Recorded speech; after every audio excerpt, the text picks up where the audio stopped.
বিসমিল্লাহির রহমানির রহিম। পরম করুণাময় ও অসীম দয়ালু আল্লাহর নামে শুরু। আলিফ লাম মিম রা তিলকা আয়াতুল কিতাব والذي أنزل إليك من ربك الحق ولكن أكثر الناس لا يؤمنون আলিফ লাম মিম রা এগুলো কিতাবের আয়াত। যা কিছু আপনার পালনকর্তার পক্ষ থেকে অবতীর্ণ হয়েছে তা সত্য, কিন্তু অধিকাংশ মানুষ এতে বিশ্বাস করে না। الله الذي رفع السماوات بغير عمد ترونها ثم استوى على العرش وسخر الشمس والقمر كل يجري لأجل مسمى يدبر الأمر يفصل الآيات لعلكم بلقاء ربكم توقنون আল্লাহ যিনি ঊর্ধ্ব দেশে স্থাপন করেছেন আকাশ মণ্ডলীকে স্তম্ভ ব্যতীত, তোমরা সেগুলো দেখো। অতঃপর তিনি আরশের উপর অধিষ্ঠিত হয়েছেন এবং সূর্য ও চন্দ্রকে কর্মে নিয়োজিত করেছেন। প্রত্যেকে নির্দিষ্ট সময় মোতাবেক আবর্তন করে। তিনি সকল বিষয় পরিচালনা করেন, নিদর্শনসমূহ প্রকাশ করেন, যাতে তোমরা স্বীয় পালনকর্তার সাথে সাক্ষাৎ সম্বন্ধে নিশ্চিত বিশ্বাসী হও। وهو الذي مد الأرض وجعل فيها رواسي وأنهارا ومن كل الثمرات جعل فيها زوجين اثنين يغشي الليل النهار إن في ذلك لآيات لقوم يتفكرون তিনি ভূমণ্ডলকে বিস্তৃত করেছেন এবং তাতে পাহাড় পর্বত ও নদ নদী সৃষ্টি করেছেন এবং প্রত্যেক ফলের মধ্যে দু প্রকার সৃষ্টি করে রেখেছেন। তিনি দিনকে রাত্রি দ্বারা আবৃত করেন, এতে তাদের জন্য নিদর্শন রয়েছে যারা চিন্তা করে। وفي الأرض قطع متجاورات وجنات من أعناب وزرع ونخيل صنوان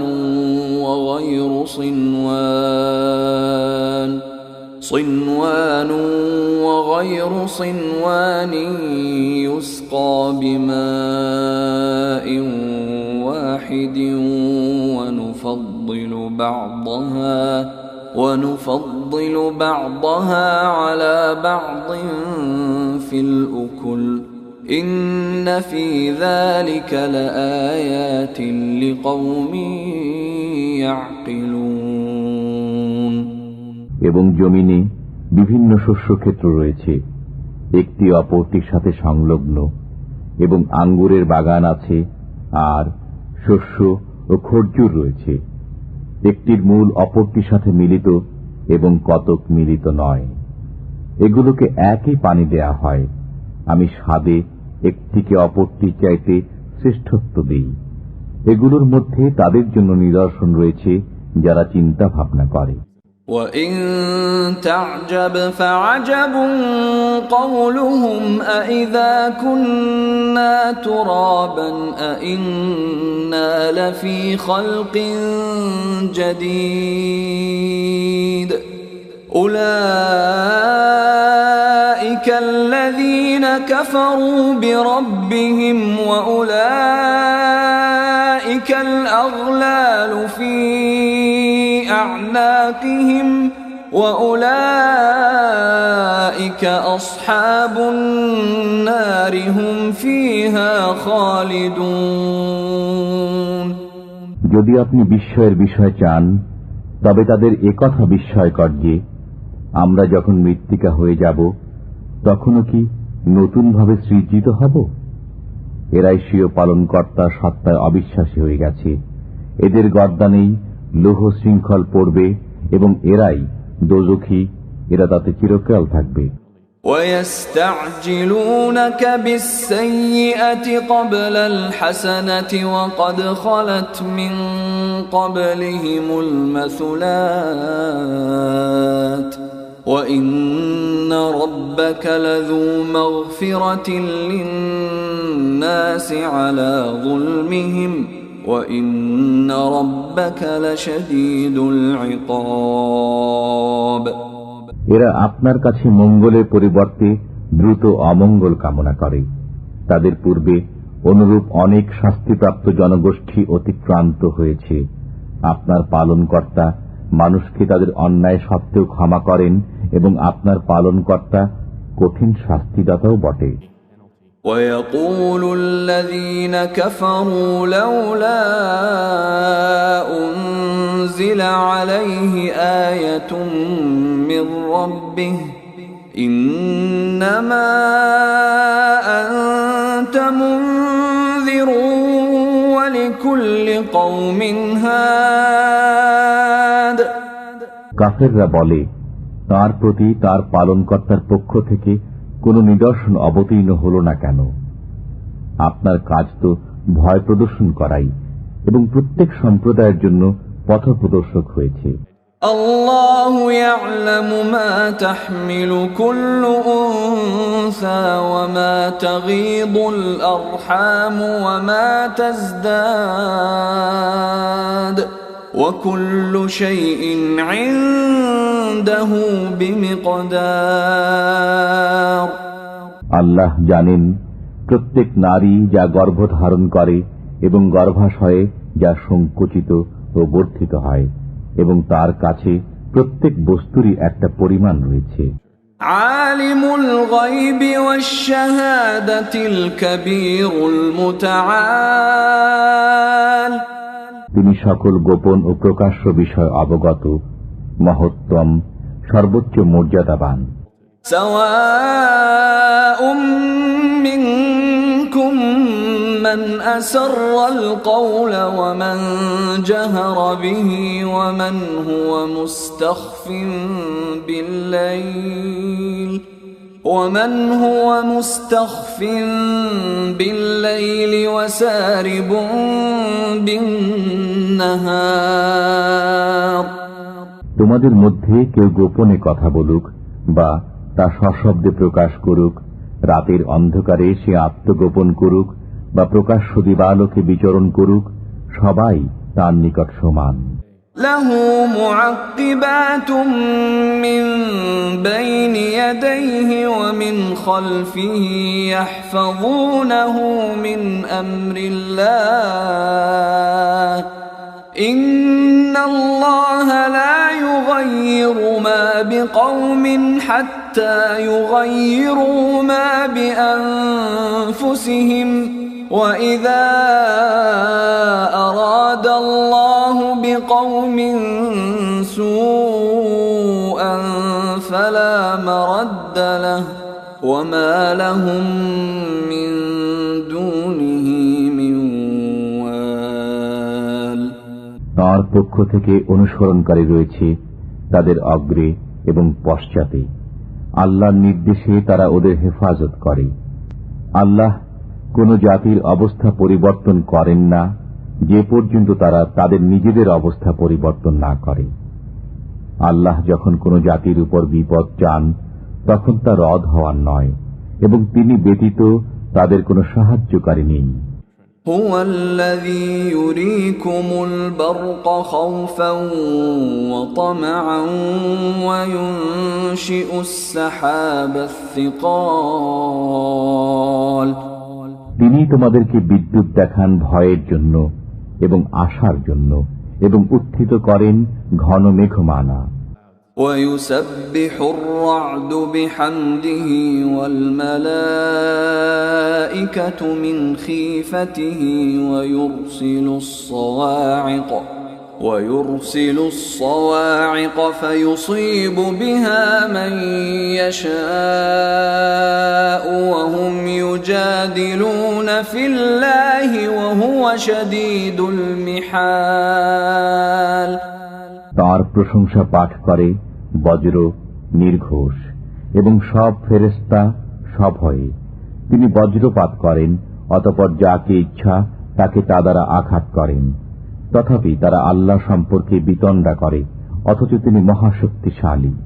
লাহু দাওয়াতুল হক والذين يدعون من دونه لا يستجيبون لهم بشيء إلا كباسط كفيه إلى الماء ليبلغ فاه وما هو ببالغه وما دعاء الكافرين إلا في ضلال। সত্যের আহ্বান একমাত্র তারই, এবং তাকে ছাড়া যাদেরকে ডাকে তারা তাদের কোনো কাজে আসে। ওদের দৃষ্টান্ত সেরূপ, যেমন কেউ দুহাত পানির দিকে প্রসারিত করে যাতে পানি তার মুখে পৌঁছে যায়, অথচ পানি কোনো সময় পৌঁছবে না। কাফিরদের যত আহ্বান তার সবই পথভ্রষ্টতা। وَلِلَّهِ يَسْجُدُ مَن فِي السَّمَاوَاتِ وَالْأَرْضِ طَوْعًا وَكَرْهًا وَظِلَالُهُم بِالْغُدُوِّ وَالْآصَالِ। আল্লাহকে সিজদা করে যা কিছু নভমণ্ডলে ও ভূমণ্ডলে আছে, ইচ্ছায় অথবা অনিচ্ছায়, এবং তাদের প্রতিচ্ছায়াও সকাল সন্ধ্যায়। قل من رب السماوات والأرض قل الله قل أفاتخذتم من دونه أولياء لا يملكون لأنفسهم نفعا ولا ضرا قل هل يستوي الأعمى والبصير أم هل تستوي الظلمات والنور أم جعلوا لله شركاء خلقوا كخلقه فتشابه الخلق عليهم قل الله خالق كل شيء وهو الواحد القهار। জিজ্ঞেস করুন, নভমণ্ডল ও ভূমণ্ডলের পালনকর্তা কে? বলে দিন, আল্লাহ। বলুন, তবে কি তোমরা আল্লাহ ব্যতীত এমন অভিভাবক স্থির করেছ যারা নিজেদের ভালো মন্দেরও মালিক নয়? বলুন, অন্ধ ও চক্ষুষ্মান কি সমান হয়, অথবা কোথাও কি অন্ধকার ও আলো সমান হয়? তবে কি তারা আল্লাহর জন্য এমন অংশীদার স্থির করেছে যে তারা কিছু সৃষ্টি করেছে যেমন সৃষ্টি করেছেন আল্লাহ, অতঃপর তাদের সৃষ্টি এরূপ বিভ্রান্তি ঘটিয়েছে? বলুন, আল্লাহ প্রত্যেক বস্তু স্রষ্টা এবং তিনি একক পরাক্রমশালী। أنزل من السماء ماء فسالت أودية بقدرها فاحتمل السيل زبدا رابيا ومما يوقدون عليه في النار ابتغاء حلية أو متاع زبد مثله كذلك يضرب الله الحق والباطل فأما الزبد فيذهب جفاء وأما ما ينفع الناس فيمكث في الأرض كذلك يضرب الله الأمثال। তিনি আকাশ থেকে পানি বর্ষণ করেন, অতঃপর স্রোতধারা প্রবাহিত হতে থাকে নিজ নিজ পরিমাণ অনুযায়ী। অতঃপর স্রোতধারা স্ফীত ফেনারাশি উপরে নিয়ে আসে, এবং অলঙ্কার অথবা তৈজসপত্রের জন্য যে বস্তুকে আগুনে উত্তপ্ত করে তাতেও তেমনি ফেনারাশি থাকে। এমনিভাবে আল্লাহ সত্য ও অসত্যের দৃষ্টান্ত প্রদান করেন। অতএব ফেনা তো শুকিয়ে খতম হয়ে যায়, এবং যা মানুষের উপকারে আসে তা জমিতে অবশিষ্ট থাকে। আল্লাহ এমনিভাবে দৃষ্টান্তসমূহ বর্ণনা করেন। للذين استجابوا لربهم الحسنى والذين لم يستجيبوا له لو أن لهم ما في الأرض جميعا ومثله معه لافتدوا به أولئك لهم سوء الحساب ومأواهم جهنم وبئس المهاد। যারা পালনকর্তার আদেশ পালন করে তাদের জন্য উত্তম প্রতিদান রয়েছে, এবং যারা আদেশ পালন করে না, যদি তাদের কাছে জগতে সব কিছু থাকে এবং তার সাথে তার সমপরিমাণ আরও থাকে, তবে সবই নিজেদের মুক্তিপণ স্বরূপ দিয়ে দিবে। তাদের জন্য রয়েছে কঠোর হিসাব, তাদের আবাস হবে জাহান্নাম, সেটা কতই না নিকৃষ্ট অবস্থান। أفمن يعلم أنما أنزل إليك من ربك الحق كمن هو أعمى إنما يتذكر أولو الألباب।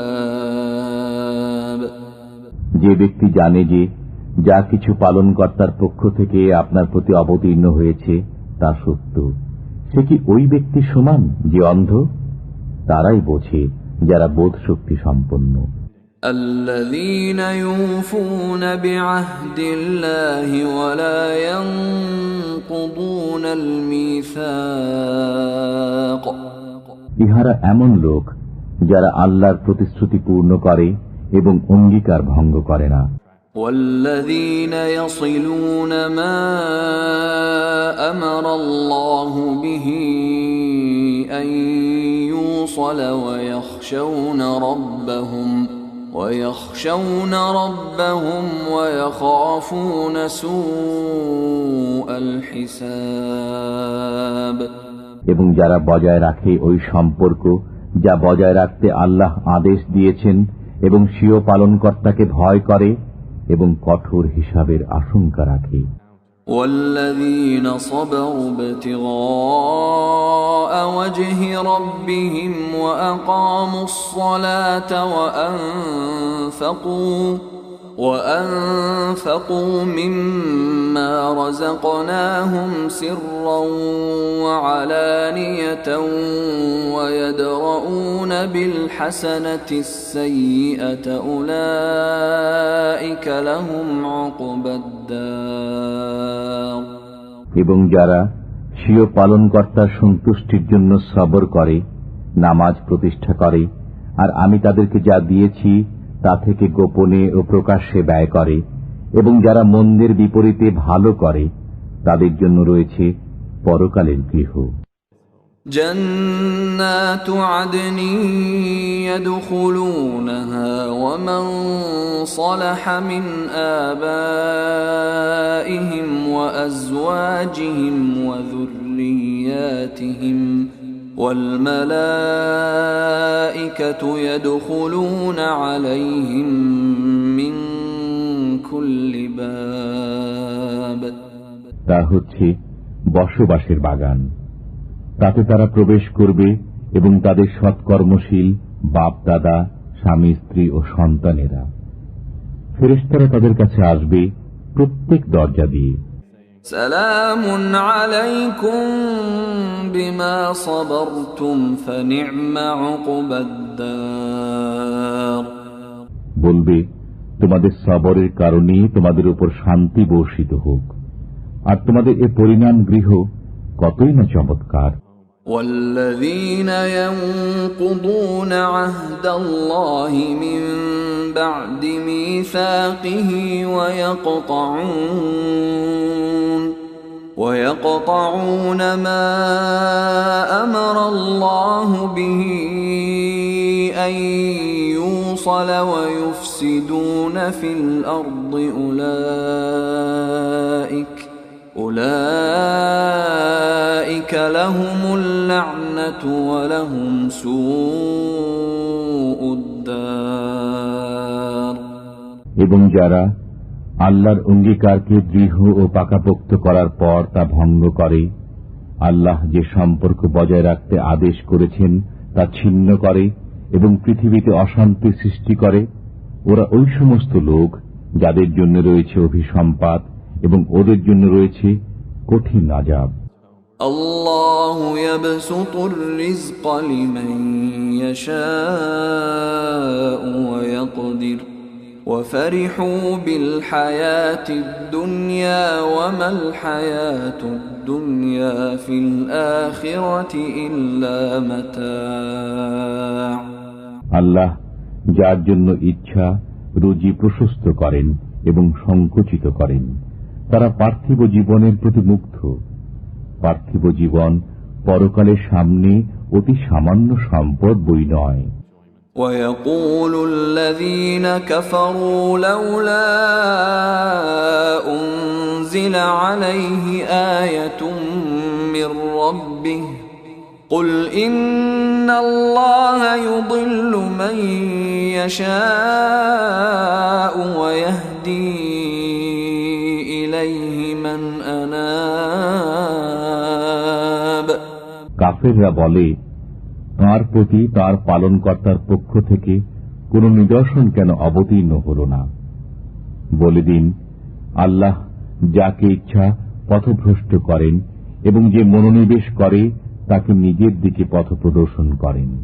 الذين آمنوا وتطمئن قلوبهم بذكر الله ألا بذكر الله تطمئن القلوب। যারা বিশ্বাস স্থাপন করে এবং তাদের অন্তর আল্লাহর জিকির দ্বারা শান্তি লাভ করে, জেনে রাখো আল্লাহর জিকির দ্বারাই অন্তরসমূহ শান্তি পায়। الذين آمنوا وعملوا الصالحات طوبى لهم وحسن مآب।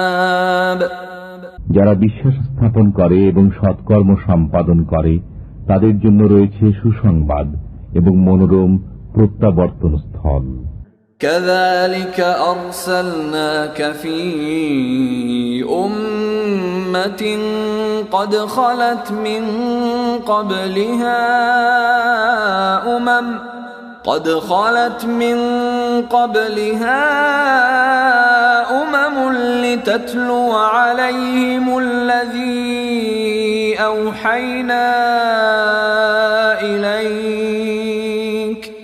لتتلو عليهم الذي أوحينا إليك وهم يكفرون بالرحمن قل هو ربي لا إله إلا هو عليه توكلت وإليه متاب।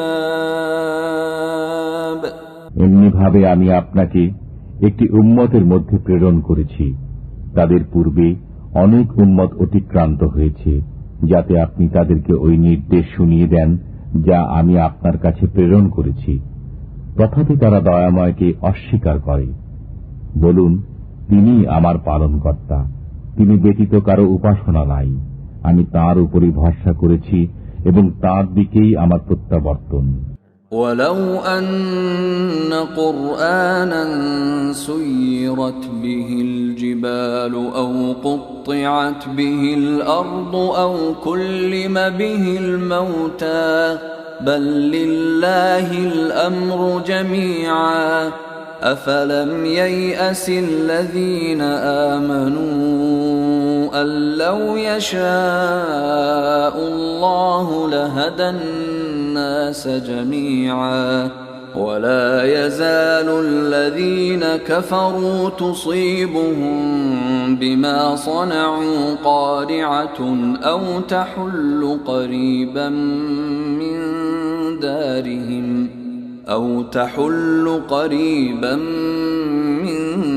دارهم حتى يأتي وعد الله إن الله لا يخلف الميعاد। যদি কোনো কোরআন এমন হতো যার সাহায্যে পাহাড় চলমান হয়, অথবা জমিন খণ্ডিত হয়, অথবা মৃতরা কথা বলে, তবে কি হতো? বরং সব কাজ তো আল্লাহর হাতে। ঈমানদাররা কি এ ব্যাপারে নিশ্চিত নয় যে যদি আল্লাহ চাইতেন তবে সব মানুষকে সৎ পথে পরিচালিত করতেন? কাফেররা তাদের কৃতকর্মের কারণে সবসময় আঘাত পেতে থাকবে, অথবা তাদের গৃহের নিকটবর্তী স্থানে আঘাত নেমে আসবে যে পর্যন্ত আল্লাহর ওয়াদা না আসে। নিশ্চয়ই আল্লাহ ওয়াদার খেলাপ করেন না। وَلَقَدِ اسْتُهْزِئَ بِرُسُلٍ مِّن قَبْلِكَ فَأَمْلَيْتُ لِلَّذِينَ كَفَرُوا ثُمَّ أَخَذْتُهُمْ فَكَيْفَ كَانَ عِقَابِ। আপনার পূর্বে কত রসুলের সাথে ঠাট্টা করা হয়েছে, অতঃপর আমি কাফেরদেরকে কিছু অবকাশ দিয়েছি, এরপর তাদেরকে পাকড়াও করেছি। অতএব কেমন ছিল আমার শাস্তি? أَفَمَنْ هُوَ قَائِمٌ عَلَى كُلِّ نَفْسٍ بِمَا كَسَبَتْ وَجَعَلُوا لِلَّهِ شُرَكَاءَ قُلْ سَمُّوهُمْ أَمْ تُنَبِّئُونَهُ بِمَا لَا يَعْلَمُ فِي الْأَرْضِ أَمْ بِظَاهِرٍ مِّنَ الْقَوْلِ بَلْ زُيِّنَ لِلَّذِينَ كَفَرُوا مَكْرُهُمْ وَصُدُّوا عَنِ السَّبِيلِ وَمَن يُضْلِلِ اللَّهُ فَمَا لَهُ مِنْ هَادٍ। ওরা প্রত্যেকে কি মাথার উপর স্বকৃত কর্ম নিয়ে দণ্ডায়মান নয় এবং তারা আল্লাহর জন্য অংশীদার সাব্যস্ত করে? বলুন, নাম বলো অথবা খবর দাও পৃথিবীর এমন কিছু জিনিস সম্পর্কে যা তিনি জানেন না, অথবা অসার কথাবার্তা বলছো? বরং সুশোভিত করা হয়েছে কাফেরদের জন্য তাদের প্রতারণাকে এবং তাদেরকে সৎপথ থেকে বাধা দান করা হয়েছে। আল্লাহ যাকে পথভ্রষ্ট করেন তার জন্য কোন পথপ্রদর্শক নেই। لهم عذاب في الحياة الدنيا ولعذاب الآخرة أشق وما لهم من الله من واق। দুনিয়ার জীবনে এদের জন্য রয়েছে আযাব এবং অতি অবশ্য আখিরাতের জীবন কঠোরতম। আল্লাহর কবল থেকে তাদের কোনো রক্ষাকারী নেই। مثل الجنة التي وعد المتقون تجري من تحتها الأنهار أكلها دائم وظلها تلك عقبى الذين اتقوا وعقبى الكافرين النار। পরহেজগারদের জন্য প্রতিশ্রুত জান্নাতের অবস্থা এই যে তার নিম্নে নির্ঝরণী সমূহ প্রবাহিত হয়, তার ফলসমূহ চিরস্থায়ী এবং ছায়াও। এটা তাদের প্রতিদান যারা সাবধান হয়েছে, এবং কাফেরদের প্রতিফল অগ্নি। والذين آتيناهم الكتاب يفرحون بما أنزل إليك ومن الأحزاب من ينكر بعضه قل إنما أمرت أن أعبد الله ولا أشرك به إليه أدعو وإليه مآب। এবং যাদেরকে আমি গ্রন্থ দিয়েছি তারা আপনার প্রতি যা অবতীর্ণ হয়েছে তার জন্য আনন্দিত হয়, এবং কোন কোন দল এর কোন কোন বিষয় অস্বীকার করে। বলুন, আমাকে এরূপ আদেশই দেয়া হয়েছে যে আমি আল্লাহর ইবাদত করি এবং তার সাথে অংশীদার না করি। আমি তার দিকেই দাওয়াত দেই এবং তার কাছেই আমার প্রত্যাবর্তন। وكذلك أنزلناه حكما عربيا ولئن اتبعت أهواءهم بعدما جاءك من العلم ما لك من الله من ولي ولا واق এমনি ভাবেই আমি এই কোরআনকে আরবি ভাষায় নির্দেশ রূপে অবতারণ করেছি। যদি আপনি তাদের প্রবৃত্তির অনুসরণ করেন আপনার কাছে জ্ঞান পৌঁছার পর, তবে আল্লাহর কবল থেকে আপনার না কোনো সাহায্যকারী আছে এবং না কোনো রক্ষাকারী। وَلَقَدْ أَرْسَلْنَا رُسُلًا مِّن قَبْلِكَ وَجَعَلْنَا لَهُمْ أَزْوَاجًا وَذُرِّيَّةً وَمَا كَانَ لِرَسُولٍ أَن يَأْتِيَ بِآيَةٍ إِلَّا بِإِذْنِ اللَّهِ لِكُلِّ أَجَلٍ كِتَابٌ আপনার পূর্বে আমি অনেক রসুল প্রেরণ করেছি এবং তাদেরকে পত্নী ও সন্তান সন্ততি দিয়েছি। কোন রসুলের এমন সাধ্য ছিল না যে আল্লাহর নির্দেশ ছাড়া কোন নিদর্শন উপস্থিত করে। প্রত্যেকটি ওয়াদা লিখিত আছে।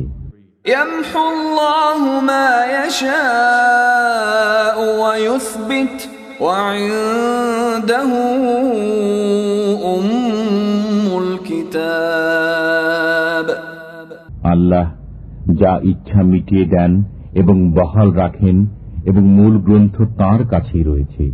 وَإِمَّا نُرِيَنَّكَ بَعْضَ الَّذِي نَعِدُهُمْ أَوْ نَتَوَفَّيَنَّكَ فَإِنَّمَا عَلَيْكَ الْبَلَاغُ وَعَلَيْنَا الْحِسَابُ আমি তাদের সাথে যে ওয়াদা করেছি তার কোনো একটি যদি আপনাকে দেখিয়ে দেই কিংবা আপনাকে উঠিয়ে নেই, তাতে কি? আপনার দায়িত্ব তো পৌঁছে দেয়া এবং আমার দায়িত্ব হিসাব নেয়া। أَوَلَمْ يَرَوْا أَنَّا نَأْتِي الْأَرْضَ نَنقُصُهَا مِنْ أَطْرَافِهَا وَاللَّهُ يَحْكُمُ لَا مُعَقِّبَ لِحُكْمِهِ وَهُوَ سَرِيعُ الْحِسَابِ তারা কি দেখে না যে আমি তাদের দেশকে চতুর্দিক থেকে সমানে সংকুচিত করে আসছি? আল্লাহ নির্দেশ দেন, তার নির্দেশকে পশ্চাতে নিক্ষেপকারী কেউ নেই। তিনি দ্রুত হিসাব গ্রহণ করেন। وَقَدْ مَكَرَ الَّذِينَ مِنْ قَبْلِهِمْ فَلِلَّهِ الْمَكْرُ جَمِيعًا يَعْلَمُ مَا تَكْسِبُ كُلُّ نَفْسٍ وَسَيَعْلَمُ الْكُفَّارُ لِمَنْ عُقْبَى الدَّارِ তাদের পূর্বে যারা ছিল তারা চক্রান্ত করেছে, আর সকল চক্রান্ত তো আল্লাহর হাতেই আছে। তিনি জানেন প্রত্যেক ব্যক্তি যা কিছু করে। কাফেররা জেনে নেবে যে পরজীবনের আবাসস্থল কাদের জন্য রয়েছে। وَيَقُولُ الَّذِينَ كَفَرُوا لَسْتَ مُرْسَلًا قُلْ كَفَى بِاللَّهِ شَهِيدًا بَيْنِي وَبَيْنَكُمْ وَمَنْ عِندَهُ عِلْمُ الْكِتَابِ কাফেররা বলে, আপনি প্রেরিত ব্যক্তি নন। বলে দিন, আমার ও তোমাদের মধ্যে প্রকৃষ্ট সাক্ষী হচ্ছেন আল্লাহ এবং ওই ব্যক্তি যার কাছে গ্রন্থের জ্ঞান আছে।